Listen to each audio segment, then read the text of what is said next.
Welcome to Nagasaki. That's going towards the city and the hypocenter of where the atomic bomb was dropped on August 9th, 1945. The blast came in this direction, and this is one of the ruins of the Nagasaki atomic bombing, the Shiroyama Elementary School. I got a chance to go inside. Not another tourist in there, which is kind of crazy considering that Japan's going to have about 40 million tourists this year. I can kind of zoom and pan across this building. But I think it was in 1999 the students in the school decided to preserve this as a museum, a peace museum, where you get a chance to take a look inside and see how the building, how the blast impacted this building, and also memorialize the people that lost their lives. There were a lot of staff members that were working that day that didn't make it.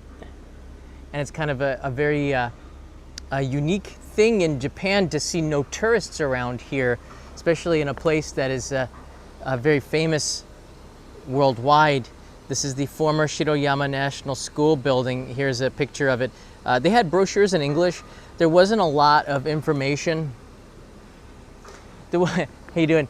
It is really hot today. I thought Tokyo was hot, and then I landed in Nagasaki and a blast of hot air hit me as soon as we exited the aircraft.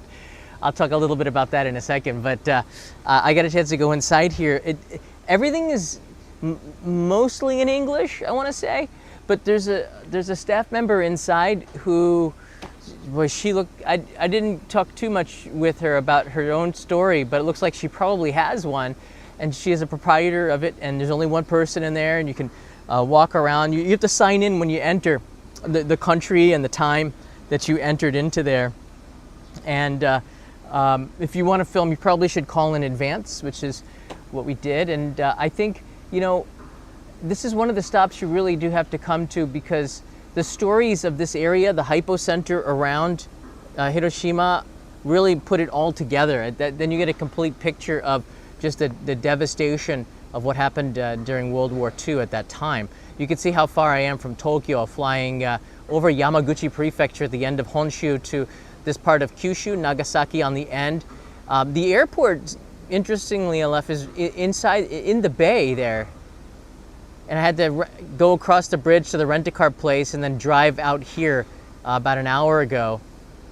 This is right now, you can see the Peace Park and the Hypocenter Park there, and the blue spot is where I am right now. This is the Shiroyama Memorial Elementary School, the ruins right there, that tower. And the entrance is around the side. You got to go inside the school and go around to the back.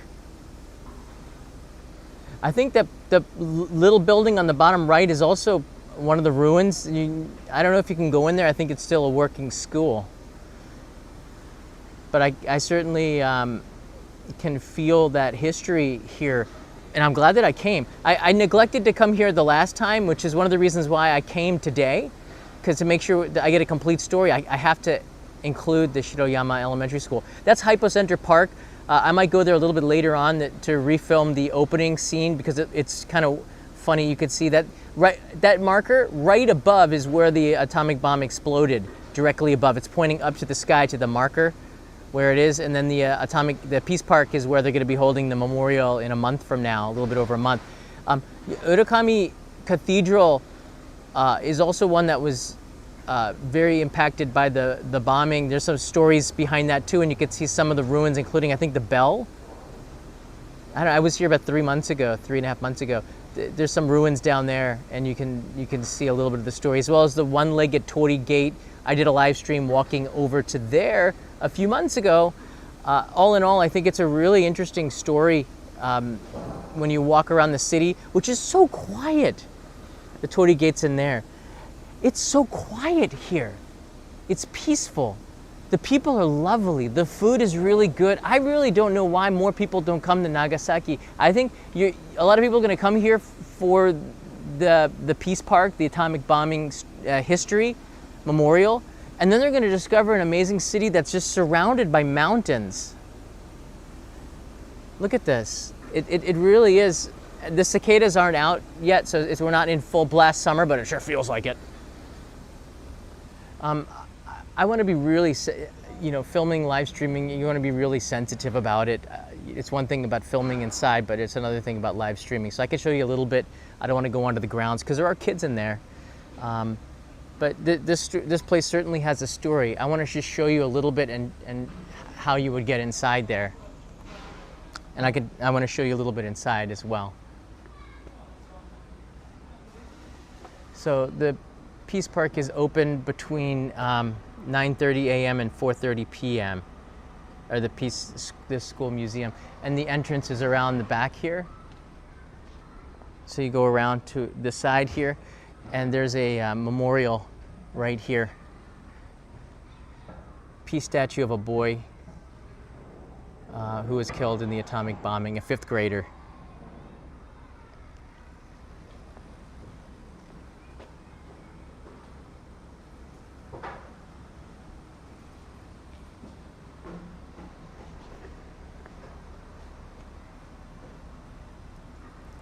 I like the fact that they do have a lot of markers in the city, as well as explanations in English right there.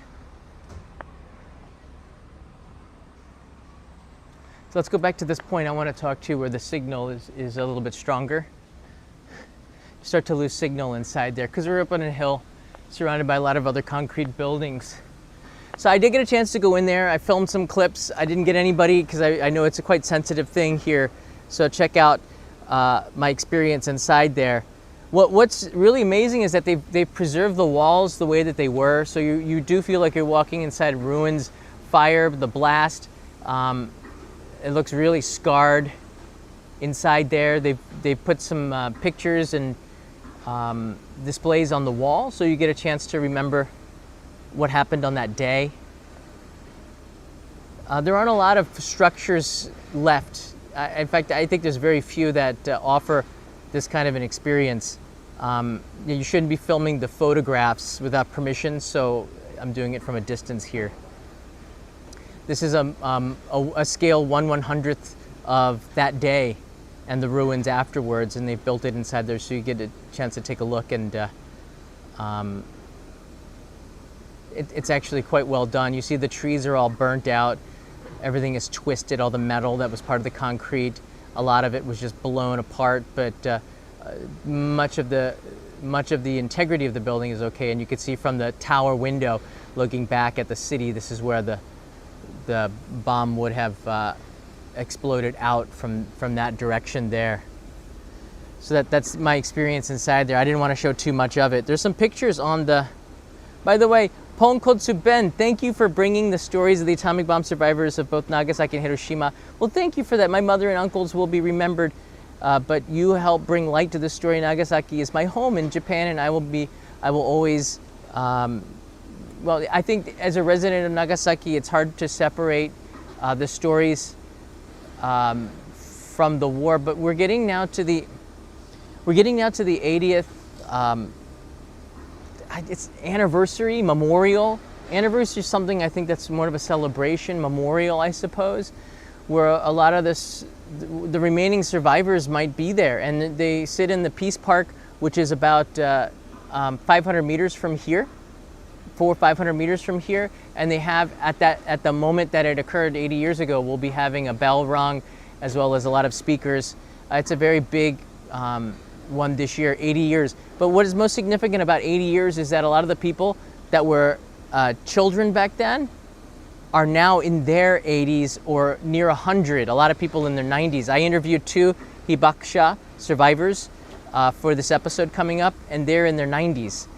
And very, very sharp. So I'm looking forward to sharing this story with you guys. I hope the connection is okay. It's going in and out a little bit. I'm sorry, it's the signal here. The brochure shows some pictures.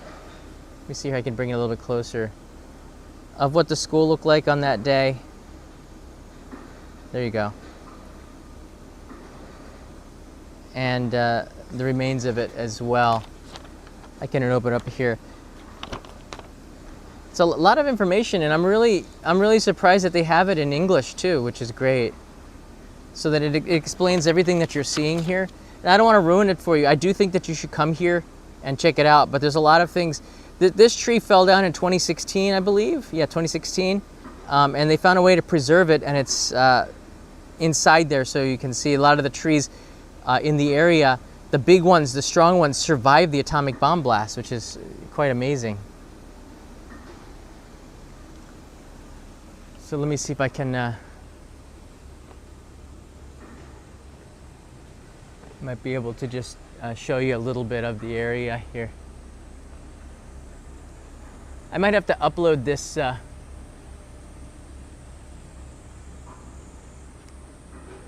here's the other school, the other building right there. You got to go up a slope, and in the summer it's really hot. I think I filmed all that I need to film here. It's very sensitive because there are kids in the school. I don't have permits to film them, so you have to be careful. I'm going to take you down around here, and I want to say thank you to Ponkotsu Ben. I'm going to go down there and see if I can find a cold drink to celebrate the super chat. I do appreciate that very much. Basically, you paid for my plane ticket to come back here. I flew here via Jetstar. You guys want to see Mount Fuji? Let me see if I can bring this to the forefront here. I flew right over Mount Fuji, so this is see, I can bring, okay, going up here. So these clips are compliments of Ponkotsu Ben. Thank you. So I got up here. I took Jetstar. This was actually about $115 for the flight, I think. Jetstar is pretty cheap, as you guys know. It's a budget airline. The seats were like leather, like fake leather, but not a lot of leg room in there. I mean, it's enough to give the thumbs up here. And about 25 minutes after takeoff, there was Fujisan right there. I took it with my my full frame camera and just a couple of clips with the smartphone here. But you can see the north side of Mount Fuji is pretty clear. I put this on Instagram, this one here. So you can see the north side, no clouds, and the southeast and west side is clouded over. That's Fujisan for you. That's the way the weather works up there. Yeah, Jetstar is squishy, but it's only a 2-hour flight, so it's not really that bad. So we're leaving here, the Shiroyama Elementary School. If you have any questions about this in particular, leave it in the comments below, and I'm happy to answer any questions about Nagasaki. I've been to many of the sites around here walking. I was here in March, and I'm here again on July 1st. Last time I came with ANA, that was a much smoother ride in. No, nothing against Jetstar, but I was squished in there pretty good. It was only half full as well, so I like the fact that we have that cheap option. The thing with Jetstar is that you can't do it as a day trip. You have to go back on another airline, because the same flight that came in goes out an hour later, so I'm taking that back tomorrow. So I'm going to be spending the night on Glover Street again.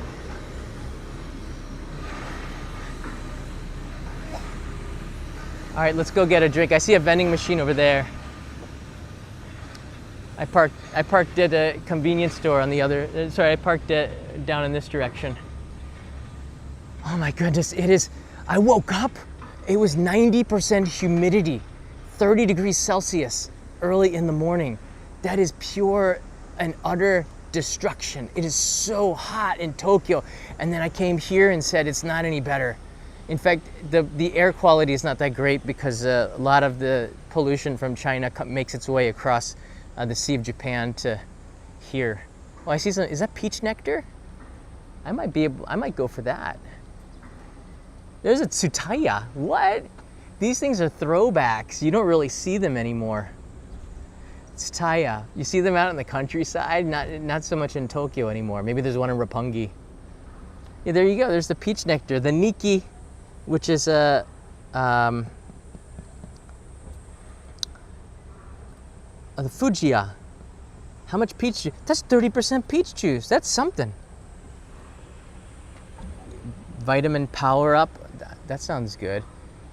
Mugicha might be the ticket here. That's the one with some vitamins in there. All right, I better go Mugicha. Oh my God, my shirt is drenched. When I got off of the airplane, I drove past a Uniqlo and then I stopped in there because I had to get another t-shirt. I didn't bring enough.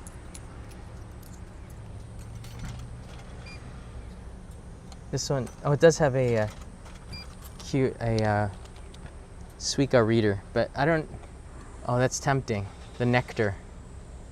Now I'm gonna go for the unsweetened barley tea. I don't need the sugar. A lot of vitamins and minerals in the barley tea, good for summer.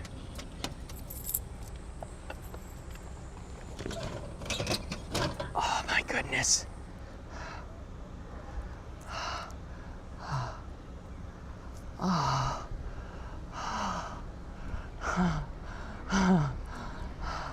That is such a good feeling. It is so hot. Baking. This is early for this.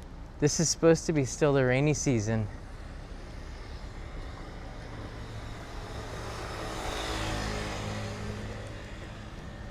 Oh my gosh. Whew. What a trip. All right, now that I've filmed inside of the Shiroyama Elementary School for some clips for this edited episode, I'm gonna make my way to the next stop. And yeah, this episode's gonna be great.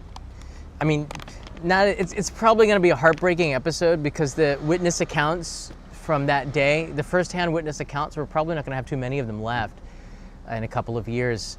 Already, we're starting to see people that I've interviewed in the past. The one guy in a Hiroshima video that I interviewed, he came in and he described what he saw from the train of melted. It's a hideous sight that no human should have to suffer or endure through that, and no one should have to see and experience that. But war is war, man. It's not, you know, it's a awful thing, and we need to be reminded of that every now and then, because we can all forget.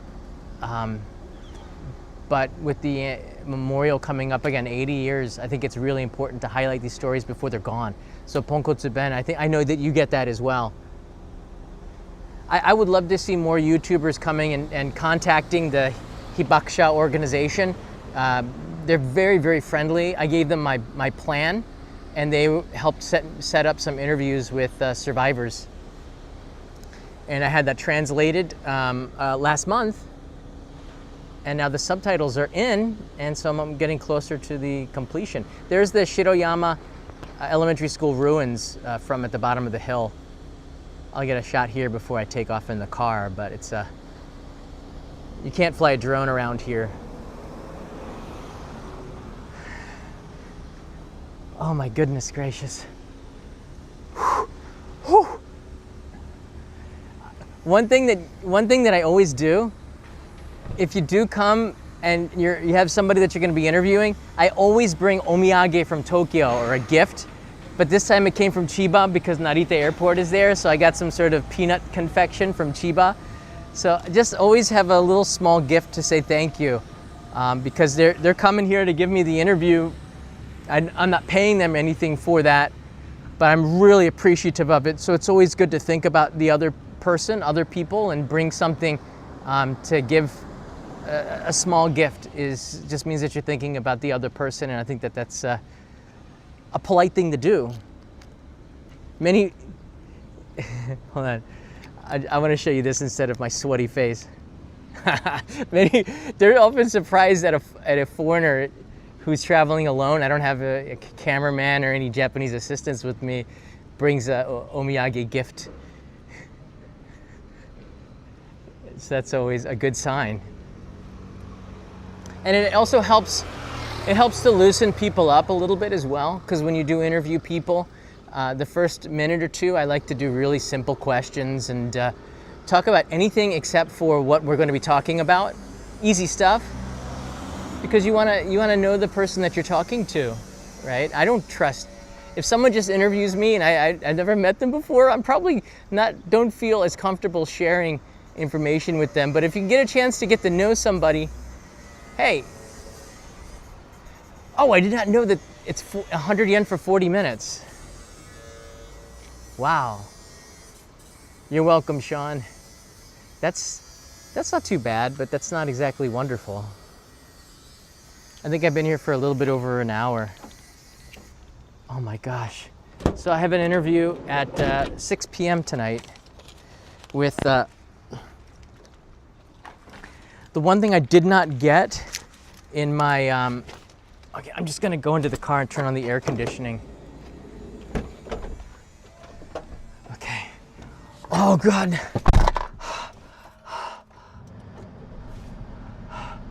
This car is freaky, check it out. Look how much headspace I have. It's called the Boxy, I think. It's a pretty interesting car to drive because it has none of the power. No power. It's got real little teeny wheels like a K car, but you got an amazing view looking around here. So I gotta open the windows for a second to let the steam out. Holy smokes, this is crazy. I think it is a K car. No, maybe not, because the license plates would be a different color, right? The Rumi, yeah. Yoda Jedi 01, got it right, the Rumi. I usually get a Vitz, I think it's called, which is a small Toyota compact car. I don't need anything special. But today they gave me this one. I don't mind it at all because it's, wait, where's my drink? I don't mind it at all because, oh, here it is. It's really comfortable. I have to be honest with you, the interviews that I have been working with for the hibakusha are heartbreaking stuff. And for the last 3 weeks or so, I've been somewhat depressed. It's a really hard thing to make a story, and when you make a documentary like this, you put your heart and soul into it, and I almost broke down talking with the people, hearing the story. I'm not fluent in Japanese. I understand about, like, I don't know, 70 to 90%. There's some things that I could not catch, which, you know, I get the gist of stuff and I learn new words all the time, but I'm certainly not fluent. But I get the gist of everything that they were saying, and it was some hard stuff that they shared with me. One woman was very young, and the other person was, I think he was 16 years old when it happened. So his account is much more vivid. But no longer do we have anyone in their 30s or 40s, the mothers or fathers. We're talking like now the third generations, people that were under the age of 20 usually. 16, 15, 14. The one guy I interviewed was such a nice guy. I want to go back and visit him. He's 94? 94. And he has more energy than I do. It's crazy.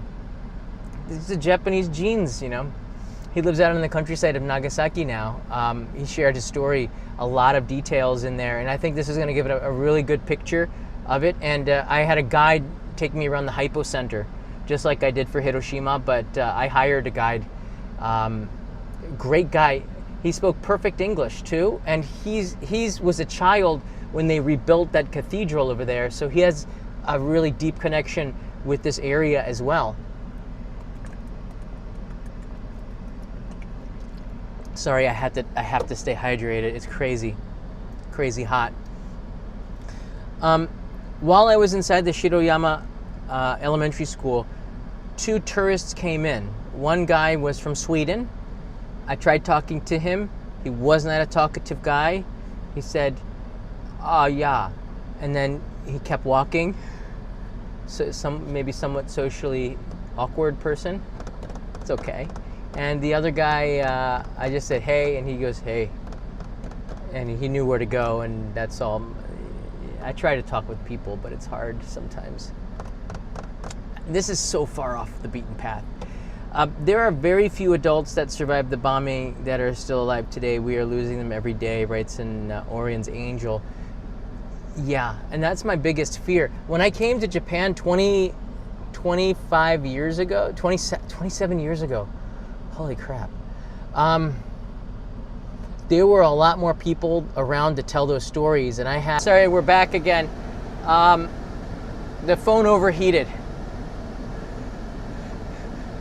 That's the first time the iPhone 14 has overheated.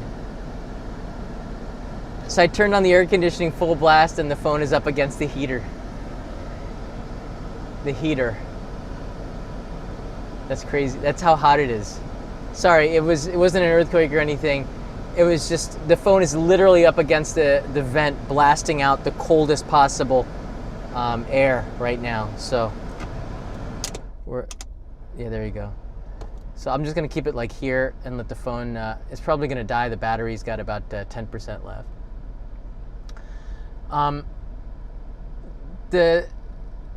If you're really interested about the atomic bombing history, and I think it's really good for everybody to experience it, at least you get a chance to bring what you saw in the history books to life, and when you see it with your own eyes, it leaves a really strong impression. I saw the museums in Cambodia, in Vietnam, in Hanoi, and I saw, the museums in Germany as well. In the United States, I've been to war museums. I've seen a lot of stuff. When I went to Pearl Harbor as well.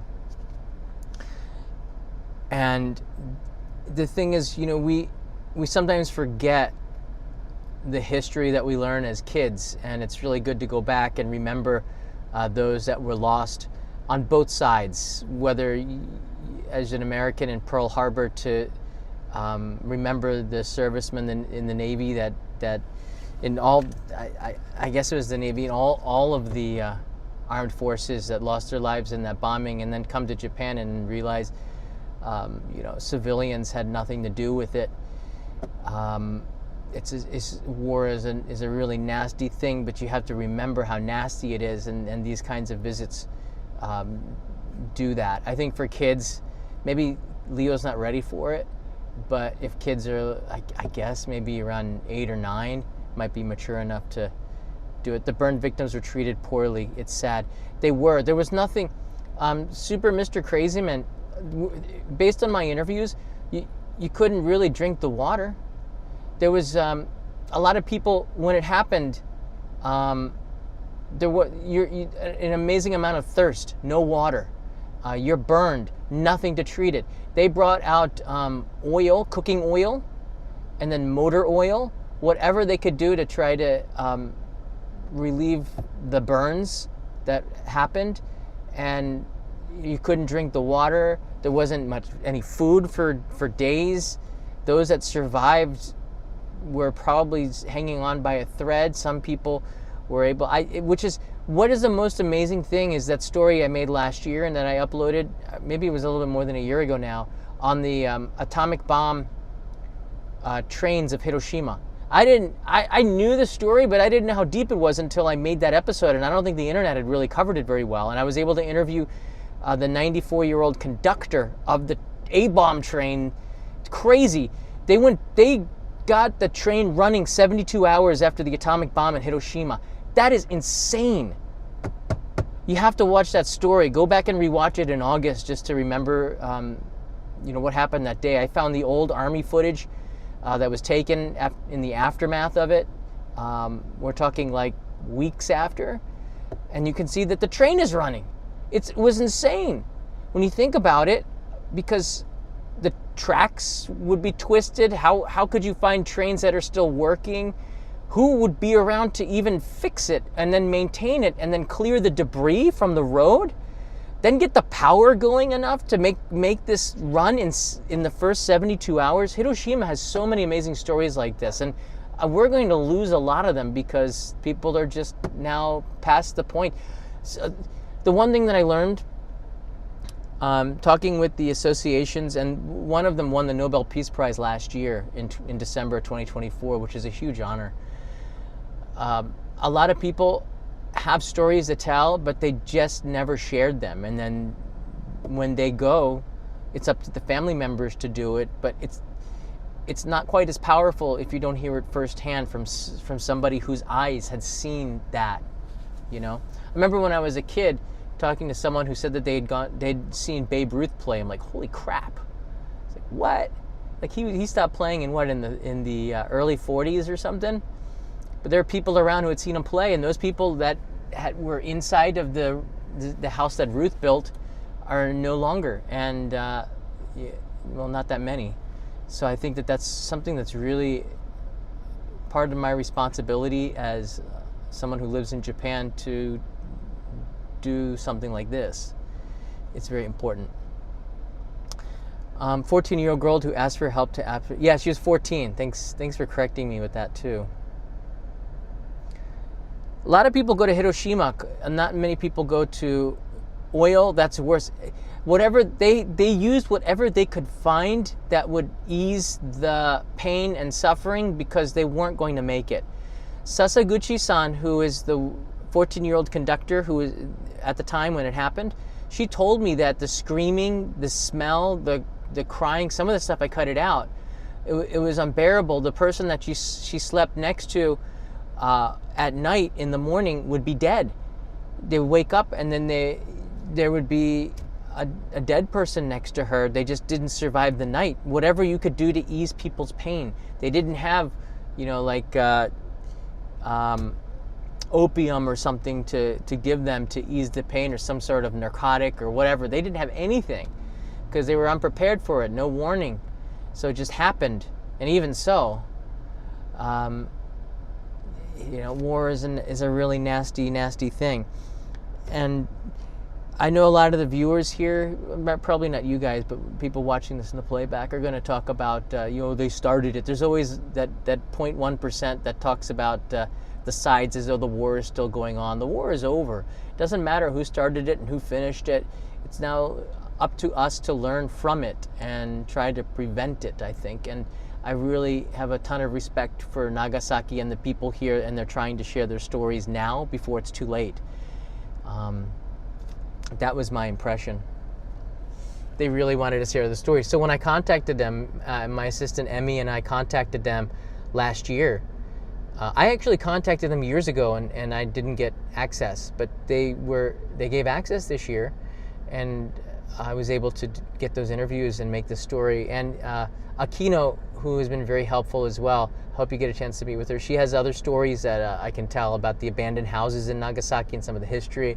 So I look forward to talking more with Akino, who is a resident here, but also lived in the United States, who contacted me as well.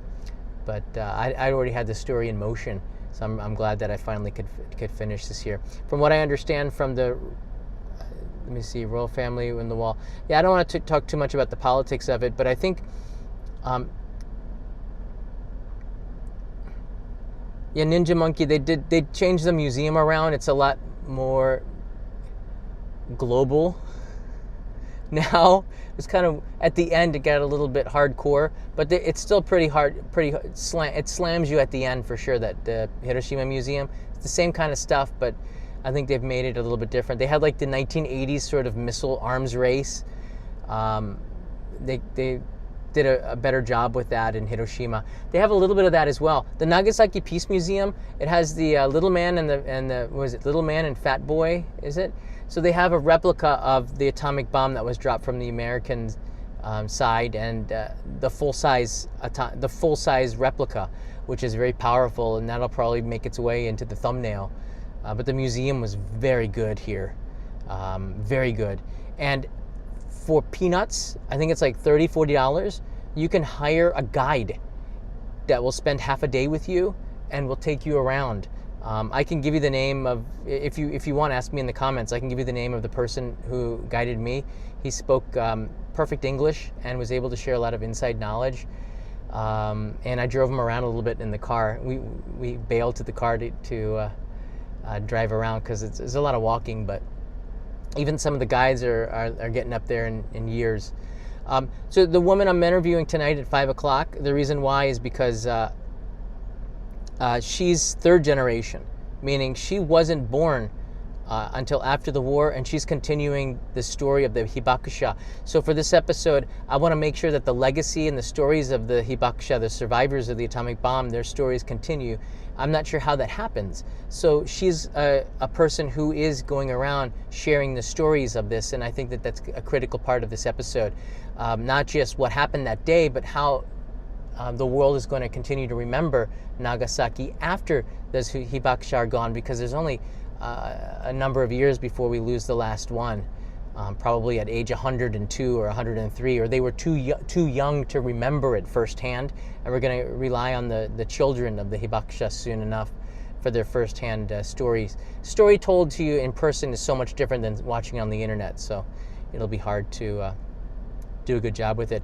If you have any questions, leave them in the comments. I am absolutely drenched, so I might go to the hotel, change my shirt, and then come back. Yeah. Any questions before I tune off here? Did you see yesterday our friend Oriental Pearl put up a reel asking me viral questions about life in Japan? She's pretty sharp. She's pretty sharp. Every creator is different, has their own way. We all learn from each other, the good and the bad. She's a good person, a good friend. She cares a lot, and it's interesting to talk to. Very interesting. Yeah. All right. I'm parched. I'm gonna get out of here. I'm gonna drive away. So let me know in the comments. I'd love to hear about you or your stories here in Nagasaki. If there's anything else you'd like me to cover in Nagasaki, let me know. I'm leaving tomorrow morning, so I won't have time to do it this time. But tomorrow I will bring you to another area, maybe back where the street food is. Tomorrow, I don't know, maybe tonight I'll do a street food episode. I don't know. I'm going to be staying at the same hotel I was at before because they were really good. And it was I don't want to say dirt cheap because that's kind of derogatory. It was really affordable, the hotel here. The same hotel that's usually about 12,000 yen was 6,000 yen here. I don't know why. I guess it's because there's not a lot of tourists that come down here at this time of year. I don't know. All right, guys, take care. Mata ne. I gotta hand hold it now. Ponkotsu Ben, thank you so much again for the super chat and the support, and I really do appreciate it. And I hope one of these days I can catch up with you and talk about all sorts of stuff. Mata ne.